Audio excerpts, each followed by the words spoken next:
Peace, love, and blessings, fam. Today is July 31st, 2019, which is the last day of Minority Mental Health Awareness Month.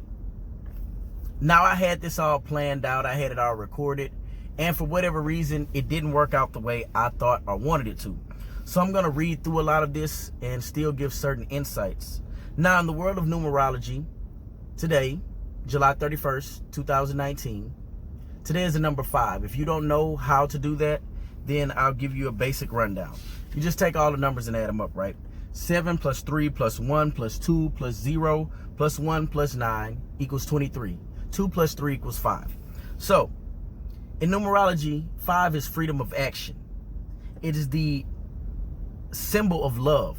Another name most readily used is loyalty. It is also a message in regard to health and well-being. These messages deal with helping us make positive and healthy changes that will help us enhance ourselves and benefit us physically, mentally, emotionally, and spiritually. So if you're seeing the number 5, then these are messages that are letting you know this is already taking place. So your best bet is not to fight it. Because a lot of times when we fight these things in life, especially when we're being given something from the great divine, then we end up making things harder for ourselves and end up going through struggles and trials and tribulations that we thought we had already conquered. So, now, as far as Supreme Mathematics go, today is also 5. 5 is power. Now, power is defined as the ability to do something or act in a particular manner. It is the capacity to direct or influence the behavior of others or a course of events.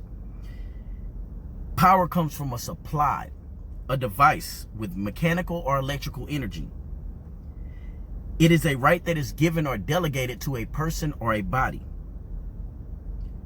Power is a person or organization that is strong or influential within a particular context. It is physical strength and force exerted by someone or something. It is capacity or performance. Power is also defined as the ability to move or travel with great speed or force. Now, in traditional Christian angelology, it is the 6th highest order of the 9th celestial hierarchy. Power is also defined as a supernatural being, deity, or force. Now, with this month being Minority Mental Health Awareness Month, there should be a large focus on cognition. The root word in cognition is cognitive, which cognitive means, or is defined as, relating to cognition, which has an origin in medieval Latin as the word cognoscere, which is similar to connoisseur, meaning to know. Now, in the world of Supreme alphabet, cognitive is also a number 5. So cognition is power. With that being said, it's easily agreeable that cognition, cognizance, and cognitive are all synonymous with knowing or knowledge. Now, to know is to be aware of through observation, inquiry, or information, implying to have knowledge of. If knowledge is seen as the basis of all things in existence, then knowing oneself, one's true divine essence, and the ability to willfully tap into said divinity, and the ability to readily embody and manifest this power in everyday action, should be each individual's highest pursuit of achievement. So if an individual is not aware of their state of cognition, or they have a distorted sense of understanding the fullest functionality of their self, then the world will be seen through the same eyes of distortion. Many of us have not been taught to truly know ourselves, let alone how to understand our individual mental workings. Therefore, we lack the wisdom, which is the application of one's knowledge, to show anything other than what has been downloaded during our existence here on this physical plane. If one does not know due to lack of guidance or instruction that their own actions stem from the mental ability to control their own thoughts and desires, therein powered by the strongest physical capacitor in our being, our heart, which is where most of our emotions rise from, They also won't realize that most cognitive issues are based in a strong attachment to a person or event in life that has been buried deep below those emotional connections to said unidentified person or event. Now, without acknowledging the attachment still exists, there would be no understanding of why or how the individual in question is able to control said emotions. This lack of control prevents us from being able to culture or cultivate our spiritual growth. It prevents us from being able to attain our highest possible potential. Our mental health, our mental acuity, better stated, is our truest power. Mind is power. Mind is defined as the element of a person that enables them to be aware of the world and their experiences, to think and to feel. It is the faculty of consciousness and thought. The mind is our device. It is our supply of electrical energy that stimulates and operates every atom, molecule, and gene in our body. It is our battery. Now, do you allow your car to run with an insufficient battery? In most cases, that's not even possible. Some vehicles won't even start nowadays, but the older ones, even if they do start, it's not going to run efficiently. It will be completely inefficient for normal travel and operation. And that's where many of us are. We are operating completely inefficiently and contrary to what we want in life. Mental health care is making sure that your battery is properly charged. The way to charge it properly is by truly learning self.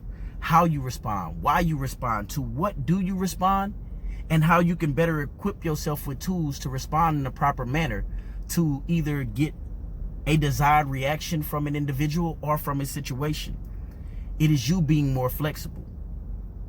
And it all begins with self and the control of your mind. Balancing your thoughts and emotions creates an internal equality between mind and heart. This state of equality, or this state of equal attention and importance of mental and emotional health is the ladder we must individually climb to our highest self. The highest self is unknowingly referred to as the spirit or the Christ in me. But this self is God manifested within us that is only reached through applying the wisdom of what we receive in life. So if no knowledge is received on mental acuity, cognitive distortions, emotional instability, and the like, etc., how does one begin to accept the reality of controlling their own emotional responses, let alone being able to accept the reality and the responsibility of controlling your own destiny? With searching and seeking to find information and or help with mental and emotional issues, we are each able to build, to construct, to bring forth life in areas that before were self-deemed uncontrollable and unimportant. That's usually stated or seen as, it's just the way they are, it's just the way I am. Now we must destroy this belief that we are taught daily that it is weak to talk about emotions, to talk about our thoughts connected to these emotions. We must destroy the thoughts that we are alone in the struggles we face. Destroy the belief that we are less than divinely created. Destroy the doubt in yourself by seeking to truly know yourself. Destroy the old in order to be reborn as the self of your highest potential. The self of balanced mind and heart. The self of balanced emotion and mind. That self that is stabilized on a solid, immovable pillar with a foundational square of understanding. The understanding, you ask? That you are already complete. You are a cipher, and all that you want and need is readily available within you. All that has been created is an extension of and connected through and with you by excellent universal creative design. Love yourself, seek help, and begin to heal yourself by looking within. I love you all. Peace. And if you have a friend that struggles with cognitive distortions, or you yourself have been opened up to that now, seek help first by searching within. Peace. Love you.